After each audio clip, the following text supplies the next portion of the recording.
ओम अज्ञानतिमिरान्धस्य ज्ञानाञ्जनशलाकया चक्षुरुन्मिलितमेन तस्मै श्रीगुरुवे नमः। श्रीचैतन्यमनोभीष्टं स्थापितं येन भूतले स्वयं रूपकदा मह्यं ददाति स्वपदान्तिकं वन्देऽहं श्रीगुरुः श्रीयुतपदकमलं श्रीगुरून् वैष्णवाचं श्रीरूपं साग्रजातं सगणरघुनाथान्वितं तं सजीवं साद्वैतं सावधूतं परिजनसहितं कृष्णचैतन्यदेवं श्रीराधाकृष्णपादान् सगणललिता श्रीविशाखान्विताश्च नित्यानंदम नमस्तुभ्यं प्रेमानंद प्रदायते कलौ कलमस्य नाशाय जानवे पतये नमो नमो महावदन्याय कृष्ण प्रेम प्रदायते कृष्णाय कृष्ण चैतन्य नामिने गौरद्ध पंचतत्वात्मकं कृष्णं भक्तरूप स्वरूपकं भक्तावतारं भक्ताख्यं नमामि भक्तिशक्तिकं हे कृष्ण करुणा सिंधु दीनबंधु जगतपतये गोपेश गोपिका कांत राधा कांत नमस्तुते तप्त कांचन गौरांगे श्री राधे वृंदावनेश्वरी ब्रजभानुसुते देवी प्रणमामि हरिप्रिय वाञ्छाकल्पतरुभ्यश्च कृपा सिन्धुभ्यो च पतितानां पावनेभ्यो वैष्णवेभ्यो नमो नमः। जय श्री कृष्ण चैतन्य प्रभु नित्यानंद श्री अद्वैत गदाधर श्रीवासादि श्री गौर भक्तवृंद। हरे कृष्ण कृष्ण कृष्ण हरे हरे, हरे राम राम राम हरे हरे। तो आज टाइटल है हरि नाम की महिमा है। कृष्ण हमारी रक्षा करने में समर्थ है। ये विश्वास कब प्रकट होता है हमारे अंदर, इसके बारे में हम लोग सुनेंगे कि हर परिस्थिति में भगवान कृष्ण हमारी रक्षा करते हैं। वो पूर्ण समर्थ हैं हमारी रक्षा करने में, तो हम किसी दूसरे का आश्रय क्यों लें।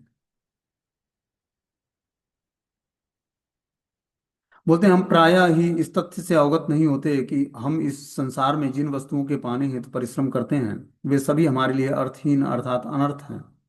वो हमारे वास्तविक उद्देश्य के बिल्कुल विपरीत हैं। वास्तव में वे हमें दुख पहुंचाती हैं। वास्तव में हमें मात्र हमारी असली संपत्ति की अभिलाषा रखनी चाहिए और वह है कृष्ण के प्रति प्रेम। क्या बोलते हैं कि प्रायः हम इस तथ्य से अवगत नहीं होते कि हम इस संसार में जिन वस्तुओं को पाने हेतु परिश्रम करते हैं वे सभी हमारे लिए अर्थहीन और अनर्थ हैं।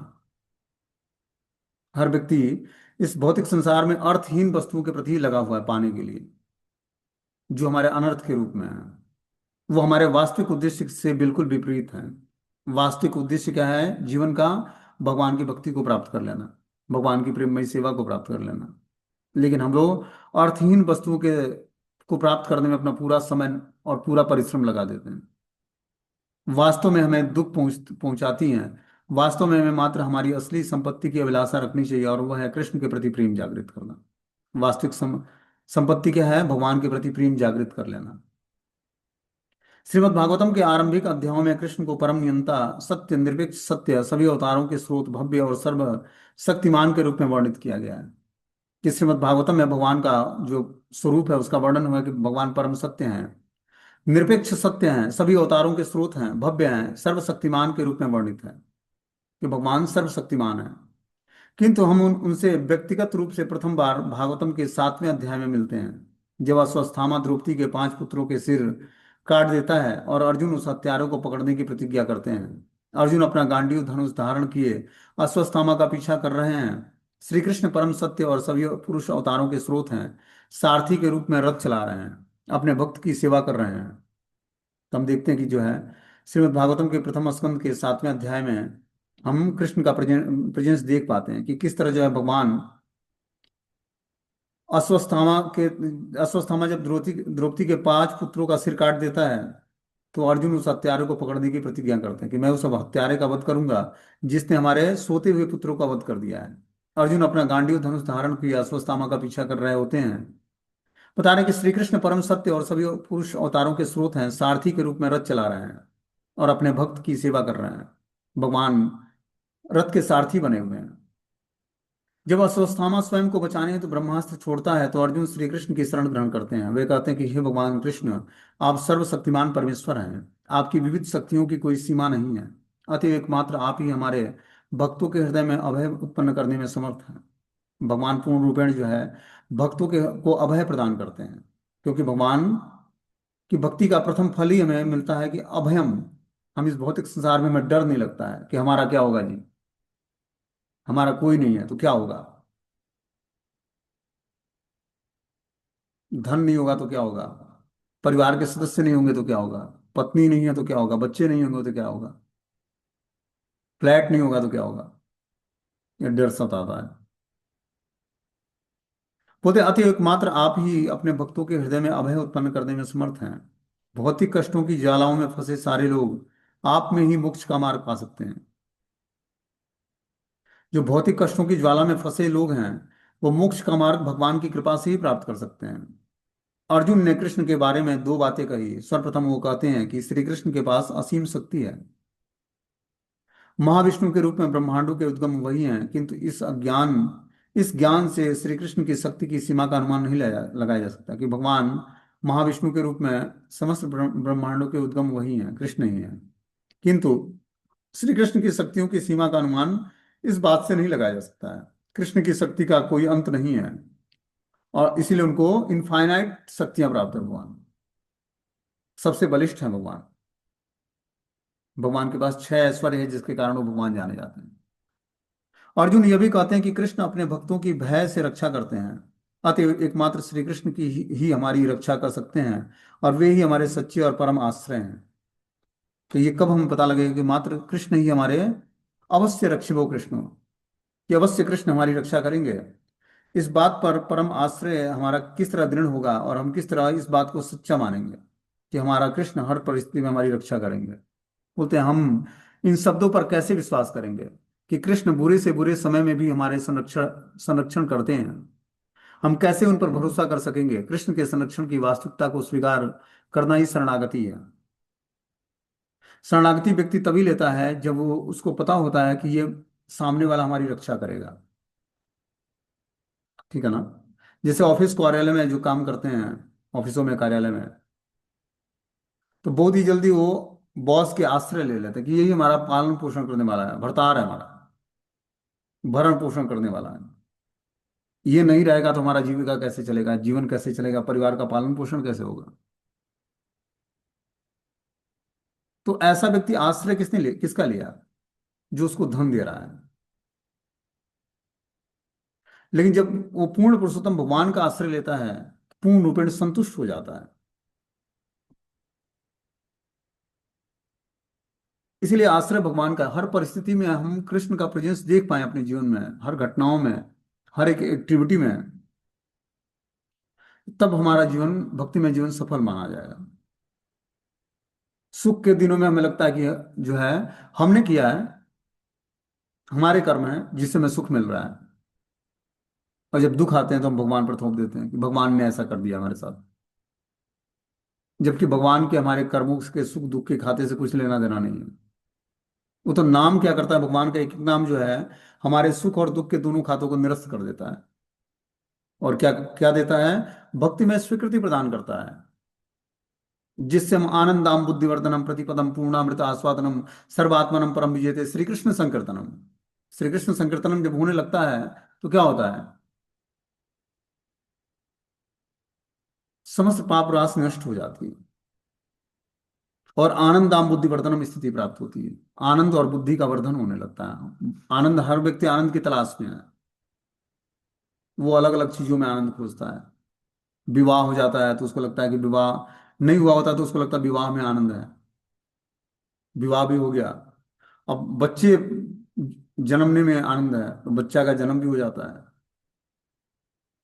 वो तोतली बोली बोलने लगता है, फिर उसको लगता है कि और आनंद आएगा। आनंद तो आता है थोड़ा बहुत, लेकिन उसके साथ स्ट्रगल शुरू होता है। जितना इस भौतिक संसार में व्यक्ति आनंद की तलाश करता है, उतना ही स्ट्रगल शुरू होता है उसका। अब धन कमाना है जी, बच्चों को परवरिश देना है, अच्छी स्कूल में पढ़ाना है, उनको अच्छी शालीनता सभ्यता सिखानी है। क्या हुआ? स्ट्रगल बढ़ गया वक्त भौतिक संसार में। इसीलिए क्या करना है? अपने भी खुद आश्रय लेना है, और परिवार के सदस्यों को भी आश्रय दिलाना है भगवान का। तब जाकर हमारा संघर्ष समाप्त हो जाएगा भौतिक संसार में। और जैसे ही संघर्ष समाप्त हुआ, वैसे ही हम अपने को भगवान के करीब पाएंगे, भगवान अपने पास और हम भगवान के पास।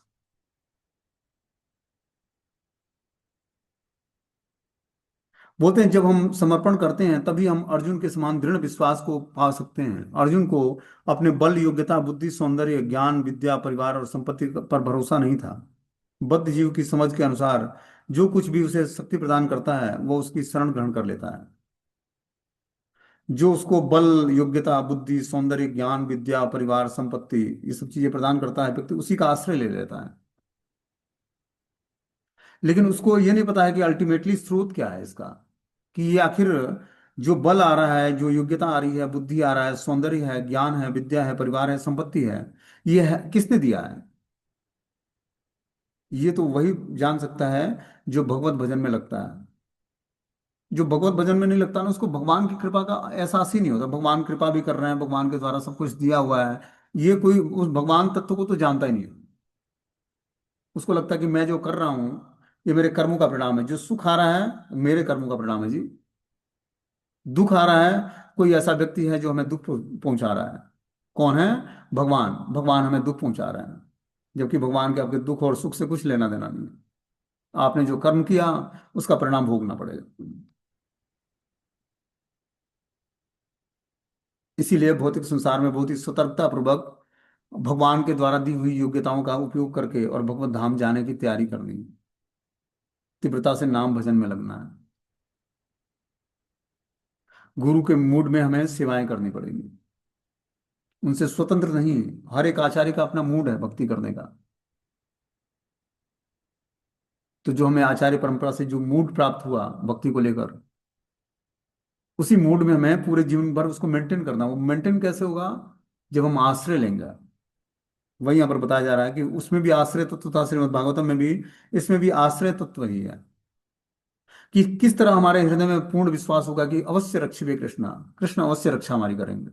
तो शरणागति लेने से, वहां भी गजेंद्र ने शरणागति लिया भगवान की। और यहाँ भी जब हम हरि नाम की शरणागत होते हैं, तब हम विश्वास बढ़ता है हमारा कि कृष्ण अवश्य रक्षा करेंगे हमारी।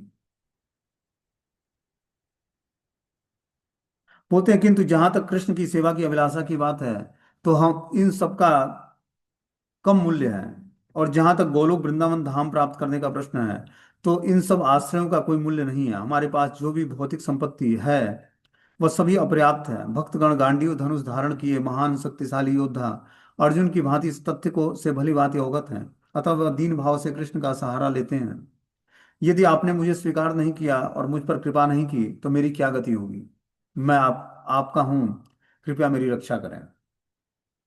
तो भगवान से प्रार्थना करनी पड़ेगी कि हे प्रभु, मुझ दीन भाव से अगर जो कृष्ण का हम सहारा नहीं लेंगे और प्रार्थना नहीं करेंगे, हे प्रभु आप मुझे स्वीकार कर लीजिए। मैं जैसो तैसो तेरो, कि जैसा भी हूं और तैसा भी हूं, आप मुझे स्वीकार करो। मेरे पास और कोई रास्ता नहीं है। मेरे मेरा हृदय जो अनर्थ ग्रस्त है, इसमें काम क्रोध लोभ मद मात्सर्य ईर्ष्या द्वेष के वेग हमें सताते हैं। इंद्रियां अपनी ओर आकर्षित करती हैं इस भौतिक संसार में। मैं उससे जूझ रहा हूं। हे प्रभु, आप ही एकमात्र आश्रय तत्व हो हमारे।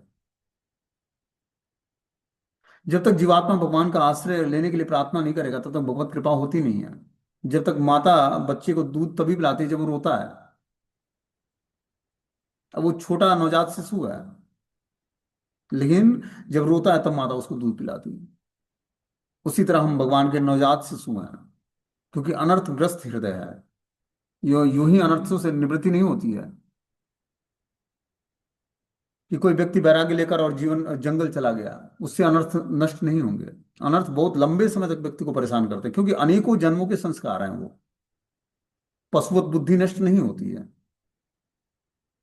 लेकिन हाँ, ये चीजें फेवरेबल हैं थोड़ा सा, कि जब हम पारिवारिक अटैचमेंट से आगे बढ़ते हैं, तो इन चीजों पर विजय प्राप्त करना, ये हमें रियलाइज होता है कि ये अनर्थ है हमारे हृदय में। जब तक आप भोगते रहोगे तब तक रियलाइज नहीं होगा किससे छुटकारा प्राप्त करना है। जैसे ही भोग बंद करोगे, वैसे ही लगेगा ये तो अनर्थ था हमारा, जो हमें कहीं ना कहीं कष्ट पहुंचा रहा था, नुकसान दे रहा था हमें। जैसे काम वासनाएं हैं, जब तक व्यक्ति उसको तीव्रता से भोगता है तब तक उसके अंदर हरासमेंट आता है, स्त्री या पुरुष जो भी है।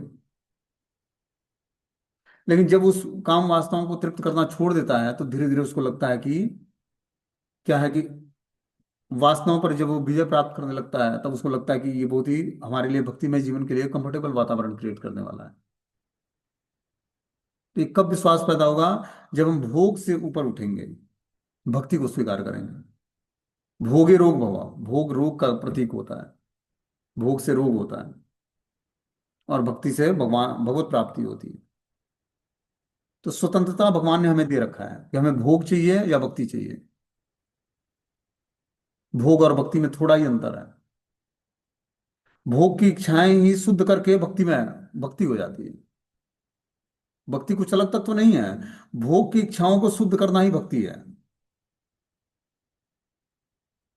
जो लस्ट है वही प्रेम में कन्वर्ट हो जाता है। जो काम वासना है वो प्रेम का विकृत रूप है। वही काम वासनाओं को शुद्ध करके भगवत प्रेम हो जाएगा। तो रास्ता तो दिखने में आसान लगता है लेकिन है बड़ा टफ। क्योंकि संस्कार बहुत ही दृढ़ छपे होते हैं अनेकों जन्मों से। उस संस्कारों को न्यूट्रलाइज करना, समाप्त करना बहुत ही टाइम लगता है उसमें। बोलते इस प्रकार स्वयं को कृष्ण को सौंप देना ही आत्मसमर्पण की विधि है। आत्मसमर्पण का अर्थ है इस धारणा को त्याग देना है कि हम कृष्ण से पृथक हैं, कि हम उनके प्रतिद्वंदी हैं। इसका आशय हमारा स्वयं को उनके तुच्छ सेवक के रूप में स्वीकार करने की सहज स्थिति से है, पूर्ण रूप से कृष्ण के संरक्षण में। तो हमें क्या करना पड़ेगा? तुच्छ सेवक की भांति भगवान को का आश्रय लेना पड़ेगा कि अवश्य ही कृष्ण हमारे संरक्षक हैं, रक्षा करेंगे। बोलते हैं सेवक स्वामी के प्रति बिक जाता है, ये टाइटल है। कि सेवक जो है स्वामी के प्रति बिक जाता है कि हे स्वामी, आप जो कहेंगे वही मैं करूंगा। बोलते हैं महान वैष्णव कृष्ण की योजनाओं को जानना महत्वपूर्ण नहीं समझते। वे अपने कष्टों का कारण भी नहीं जानना चाहते। उन्होंने अपना सब कुछ कृष्ण को समर्पित कर दिया और कृष्ण ने उन्हें खरीद लिया। शिला भक्ति विनोद ठाकुर लिखते हैं कि गो तृप्तम वर्णम तथा, कृष्ण ही मेरे पालन करता है, मेरे स्वामी है। जिस प्रकार गाय का मालिक उसे खरीद कर रस्सी से बांध देता है, ठीक उसी प्रकार भक्त श्री कृष्ण के पूर्ण शरण शरण ग्रहण कर लेता है। तो स्वामी चाहे भक्त का पोषण करें या ना करें, किंतु भक्त के स्वामी के आश्रय छोड़ने का कोई प्रश्न ही नहीं उठता है। देखो क्या इंपॉर्टेंट बात बता रहे हैं भक्ति विनोद ठाकुर जी, कि महान वैष्णव कृष्ण की योजना को नहीं जानना चाहता है कि भगवान की क्या प्लानिंग है हमारे जीवन को लेकर। वो अपने कष्टों को भी नहीं जानना चाहते कि मुझे इतना कष्ट क्यों मिल रहा है भौतिक संसार में। उन्होंने अपना सब कुछ कृष्ण को समर्पित कर दिया और कृष्ण ने उन्हें खरीद लिया है। अब हम जैसे ही समर्पित, जैसे मान लो कि गाय होती है, अब जो गाय का मालिक उसे किसी को बेच देता है, तो जो नया मालिक बना उस गाय को रस्सी से बांध देता है। उसी प्रकार भक्त श्री कृष्ण की पूर्ण शरण ग्रहण कर लेता है। मान लो एक मालिक से गाय बिक कर दूसरे मालिक के पास चली गई, तो जहां गई वहीं की हो गई ना गाय, अब जिस मालिक के पास गई। तो उसी प्रकार जब भक्त भगवान श्री कृष्ण की पूर्ण शरण ग्रहण कर लेता है, तो स्वामी चाहे भक्त का पोषण करें या ना करें, किंतु भक्त के स्वामी के आश्रय छोड़ने का कोई प्रश्न ही नहीं उठता है। अब कृष्ण हमारी रक्षा करें या ना करें, लेकिन भक्त अब भगवान का आश्रय नहीं छोड़ता है। इसीलिए आश्रय हमें भगवान का लेना है दृढ़ता पूर्वक। जैसे ही हम आश्रय लेंगे भगवान का, वैसे ही जो हमारा विश्वास बढ़ जाएगा कि अवश्य रक्षा करेंगे भगवान कृष्ण हमारी। अब हमारे अब विपत्ति आए या संकट आए या सुख के दिन आए या दुख के दिन आए, हर दिनों में हम सुख दुखे समय कृत्वा लाभा लाभो जय जो ततो युद्धाय जस्य नैवं पापो मोक्षसी। हे अर्जुन, सुख हो या दुख, लाभ हानि, लाभ हो या हानि, जय हो या पराजय, हर स्थिति में संभाव रखो और मेरे कहने के लिए, मेरे लिए युद्ध कर तुम। तो हमें कृष्ण के लिए युद्ध करना है, कृष्ण को प्राप्त करने के लिए इस भौतिक संसार में युद्ध करना है। हर व्यक्ति माया से जूझ रहा है, अपने पूर्व संस्कारों से जूझ रहा है। हमें कैसे उन चीजों को खत्म करेंगे? सेवा भाव डेवलप करके भगवान को, भक्तों की वैष्णव सेवा और भगवान की सेवा, भगवान की तदीय वस्तु की सेवा को के भाव को डेवलप करके धीरे धीरे आश्रय हमारा सुदृढ़ हो जाएगा, विश्वास बढ़ने लगेगा। इसलिए एसोसिएशन में नाम जप करना आवश्यक है। जब हम एसोसिएशन में नाम जप करते हैं तो हमारे अंदर दृढ़ विश्वास पैदा होता है कि भगवत नाम सब कुछ देने में समर्थ है।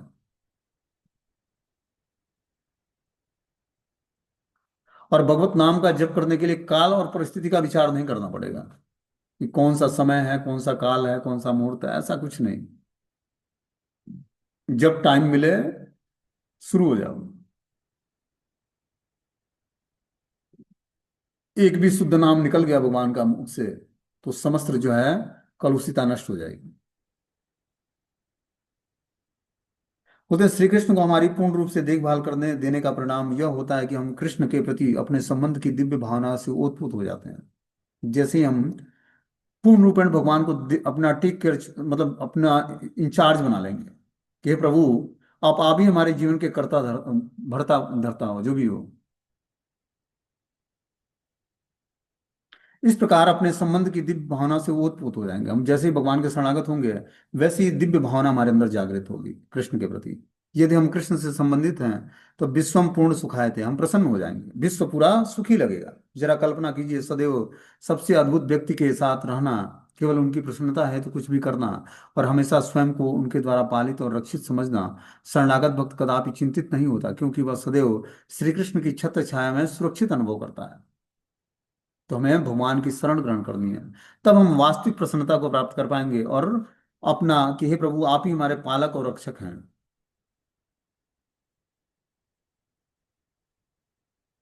इस प्रकार जीवात्मा शरणागति होता है भगवान का। तो शरणागति के जो प्रेयर्स हैं भक्ति विनोद ठाकुर जी के द्वारा लिखे हुए, उस शरणागति के प्रेयर्स को हमें पढ़ना चाहिए भगवान के सामने।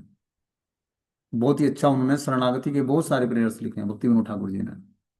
उस प्रेयर्स को हम पढ़ के भगवान की शरण ग्रहण करनी है, क्योंकि आचार्यों के मूड में जब हम प्रेयर करते हैं तो उनकी कृपा मिलती है हमें।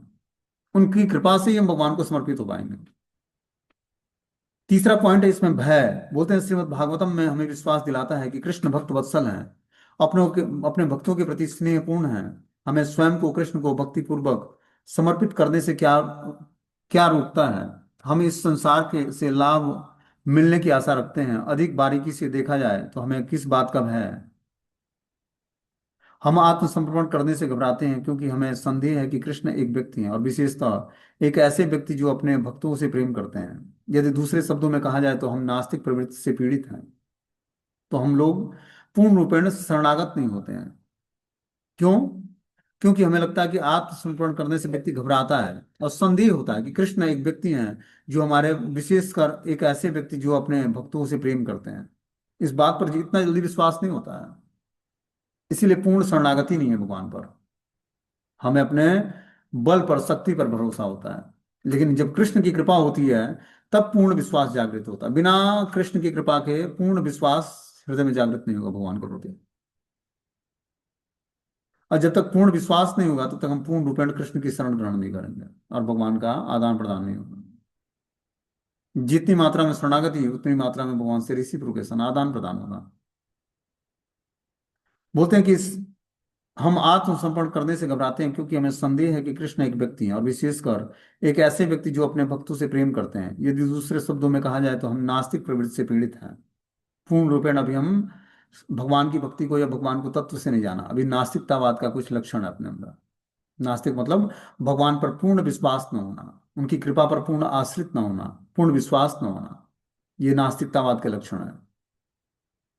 किंतु हमारी यह मिथ्या धारणा हमें इस ब्रह्मांड में अकेला छोड़ देती है। यदि हमारा पतन हुआ तो क्या कृष्ण हमें थामने के लिए वहां उपस्थित होंगे? हम आश्वस्त नहीं हैं।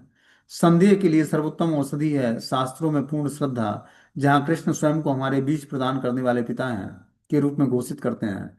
शास्त्रों में दृढ़ विश्वास होना सर्वोत्तम औषधि है। उसमें थोड़ा कम प्रभावशाली तथापि हमारी अत्यंत गहरी शंकाओं को दूर करने का एक अन्य उपाय, महत्वपूर्ण उपाय है हमारा स्वयं का अनुभव।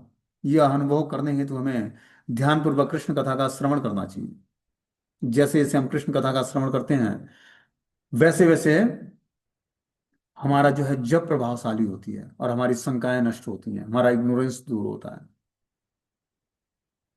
माया जब अटैक करना होता है तो पहले हमारी कथा और कीर्तन दोनों बंद करा देती है। फिर आप नियमों को ब्रेक करने लगोगे और भक्ति से दूर हो जाओगे। इसीलिए क्या करना है, दृढ़ता पूर्वक जो है श्रवणम और कीर्तनम, ये दो चीजें हमारी चलती रहेंगी तो हमारे भक्ति जो है जीवित अवस्था में रहेगा। ये बंद किया हमने तो भौतिक संसार में ऐसे फंस जाएंगे कि पता ही नहीं लगेगा क्या हुआ जी, कि हमने गुरु दीक्षा भी लिया हुआ है। भूल जाएगा व्यक्ति। इसलिए बहुत ही आवश्यक है कि हम डिवोटी एसोसिएशन में बने रहें। कुछ भी सेक्रीफाइस करना हो तो करें हम, तब हम भक्ति को समझ पाएंगे।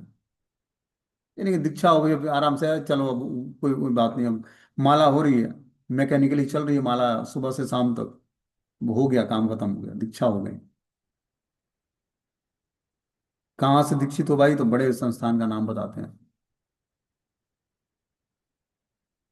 तो संस्थान भगवत धाम नहीं ले जाएगी।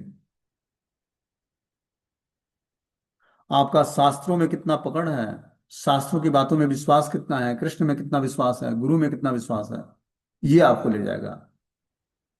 अब गुरु में विश्वास नहीं, हमारे गुरु जी इस मंदिर के हैं, हमारे गुरु जी उस मंदिर के हैं, या उनके ज्यादा शिष्य हैं, हमारे गुरु जी के कम शिष्य हैं। वो बहुत अच्छा लेक्चर दे लेते हैं, हमारे गुरु जी का लेक्चर उतना, लेक्चर में ज्यादा लोग नहीं आते हैं। तो इस भावना से गुरु तत्व को समझना बड़ा मुश्किल है। गुरु तत्व साक्षात बलराम जी के स्वरूप है। ठीक है ना? आपका विश्वास भगवान की कृपा को मजबूर कर देगा। आपने ढीले ढाले को गुरु को सेलेक्ट कर लिया कि आपके भाग्य में वही गुरु थे, लेकिन आपका विश्वास उन पर कितना है, उस हिसाब से भगवान रिसिप्रोकेट कराएंगे, आदान प्रदान करेंगे। भगवान की कृपा हमारे श्रद्धा और विश्वास पे डिपेंड करती है। जितना ही हमारी श्रद्धा गुरु तत्व में, भगवान में स्थिर होगी, भक्तों में, शास्त्रों में, उतनी मात्रा में हमारा भगवान से आदान प्रदान होगा। शास्त्रों में दृढ़ विश्वास होना सर्वोत्तम औषधि है। उसमें थोड़ा कम प्रभावशाली अथवा हमारी अत्यंत शंकाएं को दूर करने का एक महत्वपूर्ण उपाय है, हमारा स्वयं का अनुभव है। यह अनुभव करने हेतु हमें ध्यान पूर्वक कृष्ण कथा का श्रवण करना चाहिए। इसके अतिरिक्त हमें इस प्रकार का जीवन यापन करना चाहिए कि कृष्ण की दया को आकर्षित कर सकें, ताकि हम उनकी उदारता और सहनशीलता को स्वयं अनुभव कर सकें। जब हम कृष्ण की दया को आकर्षित कर सकते हैं, क्या करके? जीवन यापन की तरीकों को सरल बनाकर। अब ज्यादा फ्लैट खरीद कर ज्यादा जो है बिजली का बिल भरना है, सिक्योरिटी को देना है, फ्रूट वाले को देना है, फूल वाले को देना है, दूध वाला, पानी, बिजली, इलेक्ट्रिसिटी, क्या क्या चीजें, स्कूल बच्चों का बिल आदमी उलझा पड़ा है उसमें। तो करना है, लेकिन इसको क्या करना है? पहले फर्स्ट प्रायोरिटी भगवत नाम को देना है। ऑटोमेटिक सब काम होगा, सारा कार्य ऑटोमेटिक हो जाएगा। आपको ज्यादा चिंता करने की जरूरत नहीं होगी कि हमारे जीवन में ये सब कार्य कैसे होगा जी। इसलिए हमें उठने के साथ ही मंत्र मेडिटेशन करना है, महामंत्र का जाप करना ध्यानपूर्वक। जैसे हम ध्यानपूर्वक 16 माला का जप कर लेते हैं, बुद्धि एकाग्र हो जाती है। थॉट्स हमारे जितने भी बुद्धि को भ्रष्ट करने वाले थॉट्स हैं, वो फॉर्मेट हो जाते हैं बुद्धि से। क्योंकि जब हम सोते हैं तो क्या होता है, माइंड रिलैक्स होता है। बहुत सारे संकल्प और विकल्प जो है माइंड में चलते हैं, और जो है अंदर बहुत सारी प्रक्रियाएं होने लगती है। जब सोता है व्यक्ति, रिलैक्स होता है वो, तो शरीर में पाचन क्रिया अच्छे से होती है, और जो है उसकी बुद्धि जो है, और मन जो है एकाग्र होता है सोने के टाइम, वो अधमरा अवस्था में होता है।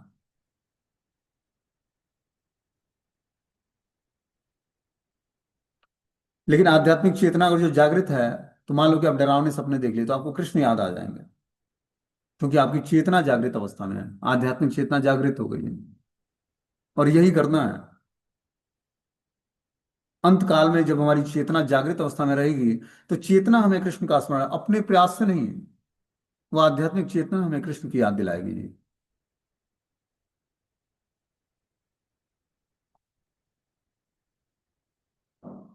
तो आध्यात्मिक चेतना होती क्या है?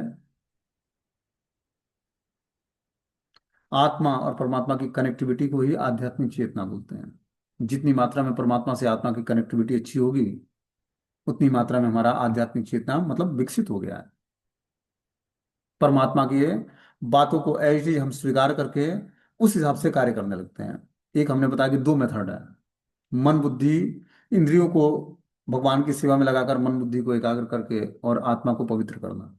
दूसरा है परमात्मा की शरण ग्रहण करके और परमात्मा के हिसाब से आत्मा को इंडिकेट करना, और इस हिसाब से मन और बुद्धि के द्वारा इंद्रियों से कार्य करा लेना। ये कार्य थोड़ा सा सेकेंडरी जो हमने बताया, कि परमात्मा की आवाज को सुनकर आत्मा जो है उस हिसाब से मन बुद्धि को इंडिकेट करती है, और मन बुद्धि इंद्रियों से कार्य कराते हैं।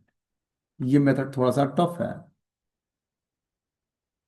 धीरे धीरे हम अपनी इंद्रियों को भगवान की दिव्य सेवा में लगाकर पहली विधि को अपनाएंगे, और दिव्य सेवा में लगाएंगे, तो मन और बुद्धि हमारा पवित्र हो जाएगा।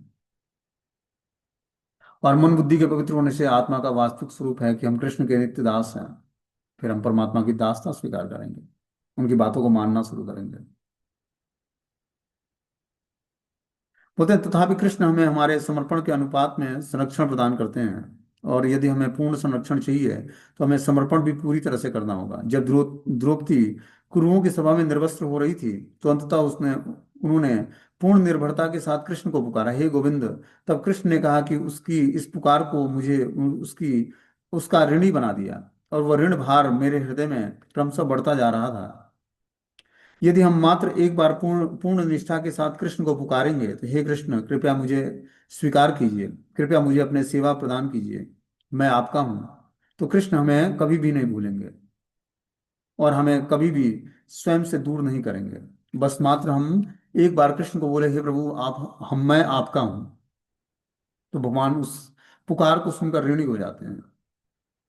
बोलते हैं सकृत देव प्रपन्नो यस्त्व वास्मित च याचते अभयम सर्वदा तस्मै ददाम्य एतद व्रतम मम।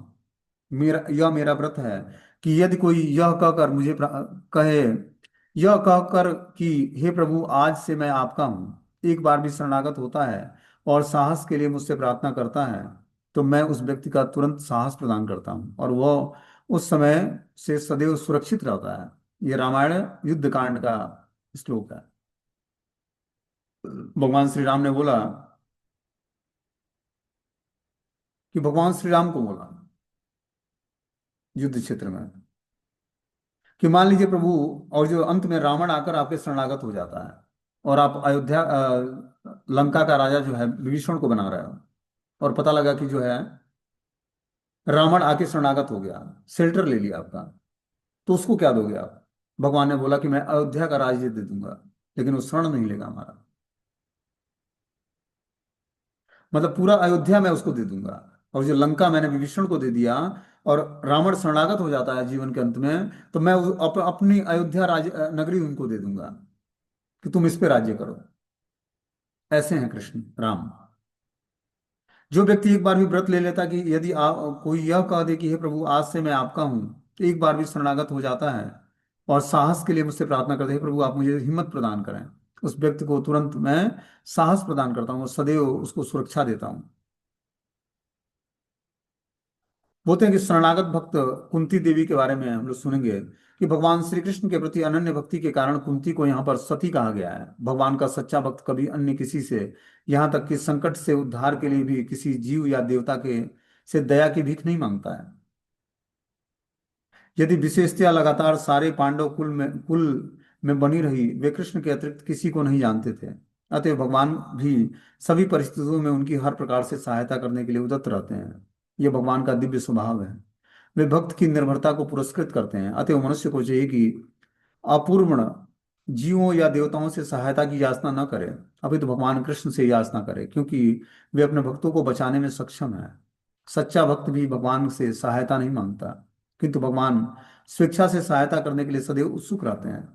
तो हमें भगवान से, और जब भगवान के सच्चे भक्त बनना चाहते हैं तो भगवान से कभी सुरक्षा की याचना। आप देखो प्रहलाद महाराज को उस सांपों से भरे कुएं में डाला गया, पागल हाथियों के बीच में कुचलने का प्रयास किया गया, जलती अग्नि में प्रवेश कराया गया, पहाड़ी से ढकेला गया, यहाँ तक कि हिरण्यकश्यप को अपनी गोद से राज सिंहासन से नीचे फेंक देता है। सर्पों के बिल में, जिसमें सर्प हैं, उसमें उनको डाला गया। चारों तरफ से जो है यमदूतों की तरह जो भाला लेकर उस पर वार करने का प्रयास कर, उनके बीच में प्रहलाद महाराज सुरक्षित रहे। लेकिन एक बार भी नारायण भगवान से प्रार्थना नहीं की, "हे प्रभु अब हमारी रक्षा करना, हमारा पिता जो है असुर है"।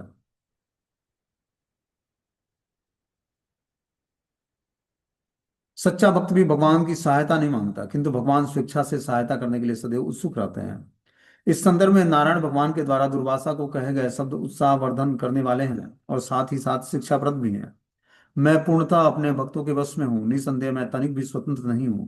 क्योंकि मेरे भक्त भौतिक इच्छाओं से पूर्णतया रहित होते हैं, अतएव मैं उनके हृदय में निवास करता हूँ। मुझे मेरे भक्त ही नहीं, मेरे भक्तों के भक्त भी अत्यंत प्रिय हैं। भगवान बताते हैं कि नारायण भगवान दुर्वासा ऋषि से कहते हैं कि उत्साहवर्धन करने वाले हैं, मतलब दुर्वासा ऋषि का उत्साहवर्धन करते हैं। साथ ही साथ ये शिक्षाप्रद बात भी बताते हैं कि मैं पूर्णतया अपने भक्तों के बस में हुए दुर्वासा। कब? जब वो अम्बरीश महाराज के प्रति अपराध करते हैं और भगवान के पास जाते हैं दौड़ते हुए, हे दुर्वासा मुनि की, हे नारायण हमारी रक्षा करें, ये सुदर्शन मेरा अंत करने वाला है। भगवान ने बोला कि मैं अपने भक्तों के वश में हूँ, आपने हमारे भक्त अम्बरीश के प्रति अपराध किया है, आप उनसे जाकर क्षमा याचना करिए, वो आपको क्षमा कर देंगे, सुदर्शन छोड़ देगा। तो मैं तनिक भी स्वतंत्र नहीं हूँ, भक्तों से भगवान स्वतंत्र नहीं है, क्योंकि मेरे भक्त भौतिक इच्छाओं से पूर्णतया रहित हैं, अतः मैं उनके हृदय में सदा निवास करता हूँ। जो ही भौतिक इच्छाओं से मुक्त होगा तो भगवान उसके हृदय में निवास करने लगते हैं, हृदय ही राधा कृष्ण का निवास स्थान बन जाता है, हृदय ही वृंदावन बन जाता है।